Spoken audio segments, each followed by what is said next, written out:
Video বানানোর জন্য ভাই পাগল হয়ে যাইতে হয়। সেটা হলো যে আমার গাড়ি নাই, সাইকেল নাই, কিছু নাই ভাই।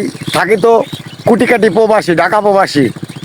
তো গ্রামে আসার পরে ভাই ভিডিও বানাবার কোথায় যাব লজ্জা করে। তাহলে যাইতেছি এক বাগানের ভিতরে, হাঁটতেছি ভাই 2 ঘন্টা ধরে প্রায়।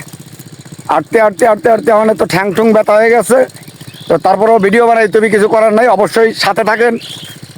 কি ভিডিও বানাই, কোথায় যাই একটু দেখাই। হ্যাঁ, এই দেখেন, এই যে আমাদের এলাকায় রসুন রসুন পেঁয়াজ এইগুলো বেশি হয়, ঠিক আছে।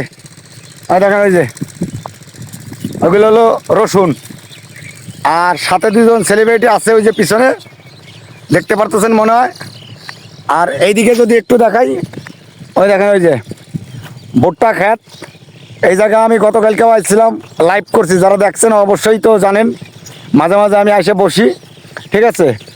ওই যে তাল গাছ আছে, তাল গাছের রস আছে নাকি দেখবো, একটু উপরে উঠবো। মানে যারা তাল গাছের মালিক তাদেরকে আর বলা যাবে না, বললে তো আর খাইতে দেবে না। তারপরে যাই মোটামুটিভাবে ওই জায়গায় যাব। আবার ওই যে ওই জায়গায় পানি পড়তেছে, দেন ম্যাশিং। এই ওই জায়গা গোসল করা যায় কিনা, ওই যে মানুষ কাজ করতেছে দেখছেন। তো যাই হোক, আমাদের মতো লোক আছে কয়জন। আমরা হইলো মানে এক প্রকার কি বলবো, এই ভিডিও বানাবার জন্যই পাগল হয়ে যায়। মানুষে বাদাইমা কয়, কয় পাগল হয়ে গেছে, হ্যান হয়ে গেছে, ত্যান হয়ে গেছে। মানে কি যে একটা যন্ত্রণায় আছি রে ভাই, এই ভিডিও বানানো নিয়ে একটা যন্ত্রণায় আছি। অনেকে পাগল হয়ে গেছে, রাম শেষ। তো যাই হোক, এই যে মেশিনের পানি আসতেছে, এইখানে একটু দেখাবো। এই দেখেন, এই যে ঠিক আছে, ওই যে অনেক সুন্দর জায়গা। এই যে এখন কোথায় আছি দেখেন, বাগানের ভিতরে। করি তো বিশ্বাস করবেন না। ওই দেখেন, ওই যে এই বাগানের ভিতরে আছে। এই জায়গা চতুর্পাশ দিয়ে কিচ্ছু দেখার কায়দা নাই। মানে এই জায়গা বসে ভিডিও বানাবো কেন, যাতে মানুষ না দেখতে পারে। আর কি বলি না বলি এটা যাতে না মানুষ না বোঝে। তো যাই হোক, মোটামুটিভাবে যারা সাথে থাকেন অবশ্যই রতন ভাইয়ের সাথে থাকবেন।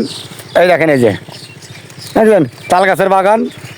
এর ভিতরে মানে চতুর সাইডে কেউ নাই, মানে একেবারে ফাঁকা। ওই যে 2-4জন মানুষ আছে কাজ করতেছে, হেরা তো কাজ করতেছে, কামলা দিতেছে। এই দেখেন চতুর্পাশে কিচ্ছু নাই ভাই, দেখছেন। তো যাই হোক, হেরা কাজ করতেছে আর আমরা হয়তো মনে করেন ভিডিও বানাবো। তো যাই হোক, যারা আমার মতো নতুন আছেন তাদেরকে বলবো, যাদের ক্যামেরা ধরতে লজ্জা লাগে, মোটামুটিভাবে মানুষের সামনে কথা বলতে লজ্জা লাগে, আমার মতো এরকম ফাঁকা একটা জায়গা চলে আসবেন, ভিডিও বানাবেন, যা ইচ্ছা হয় তাই বলবেন। তাতে আপনাদের লজ্জা শরম এগুলো থাকবে না। অবশ্যই লজ্জা করলে ফেসবুকে কিচ্ছু করতে পারবেন না, এই জিনিসটা একটু মাথায় রাখবেন। আল্লাহ হাফেজ, ভালো থাকবেন। আর পাশাপাশি আর একটা কথা বলি, যারা আমার রতন ভাই নতুন পেজটা ফলো করেন নাই, অবশ্যই একটু ফলো করে দিন।